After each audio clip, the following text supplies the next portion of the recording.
30. David, do you want to read it for us, please, bud?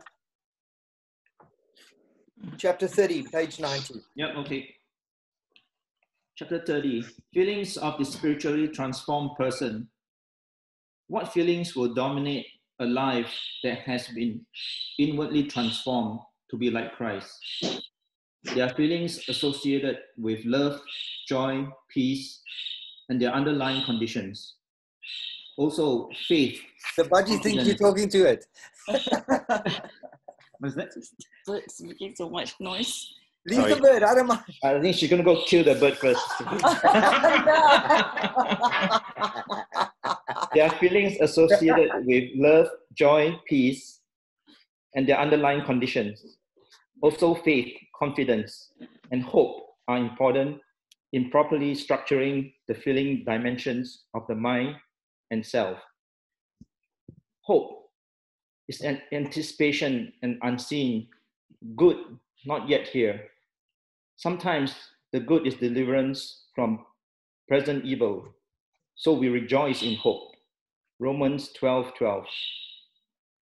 Closely related to hope, faith is confidence grounded in reality, not a wild, desperate leap. Faith sees the reality of the unseen, and it includes a readiness to act as if the anticipated good were already in hand because of the reality of God. Compared to Corinthians 4:17-18. Faith and hope in Christ lead us to stand in the grace, the action of God, which leads to a life full of love. Love is good to will to good. We love others when we promote their good. We wish them well.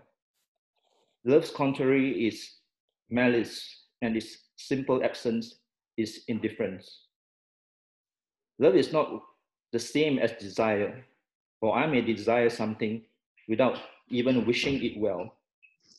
I might desire chocolate ice cream, but I do not wish it well. I wish to eat it. This is the difference between lust, mere desire, and love. Desire and love are compatible when desire is ruled by love, but many people today do not know the difference between them.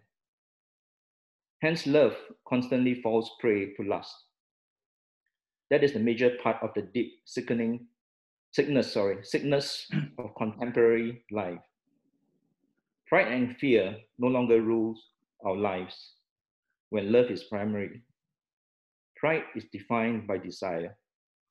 It presumes that my desires should be fulfilled and that it is a crying shame if they are not.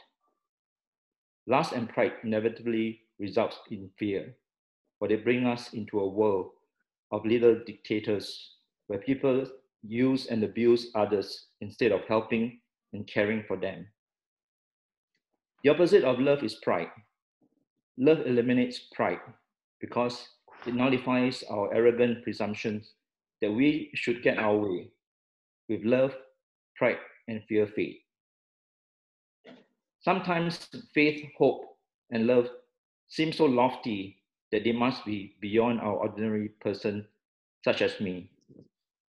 At that point, it helps to picture some of the people in Scripture as if they were folks next door. At 80 plus years old, will I even live that long? Moses left Egypt, not fearing the wrath of the king. Hebrews 11:27. How could that be? I fear the IRS. CRA. CRA, yes. Moses didn't pay attention to Pharaoh because he was only part of the realm of the scene. He stuck with his goal of delivering Israel because he saw the one who is invisible, but nevertheless real. For he endured, and seeing him who is unseen. 11:27. Because of Moses' hope and confidence in God, most of the time, this stunning aged leader lived an adventurous, dramatic, and God-infused life without fear. When I picture myself interviewing him, I imagine him saying that the entire Exodus event was so obviously beyond him and in God's power that he felt as if he was simply watching God do it. See Isaiah 63, 11 to 13. No wonder Moses managed to be the most humble person on earth.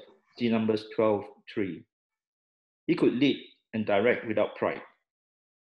Could I live as seeing him who is unseen? I imagine that if Moses heard me say that in the interview, he would probably wink at me and ask, what if I had stayed behind me then, herding sheep? Look what I would have missed. This picture, vision of Moses inspired me to intend to live in confidence and hope and diligently look what it means. To this experiment, you sense that you lack the faith, hope, and love described above. Reflect on the life of Moses, a real person, former murderer hiding out in Midian. Imagine what it would be like to be Moses and genuinely not fear the most powerful person on earth.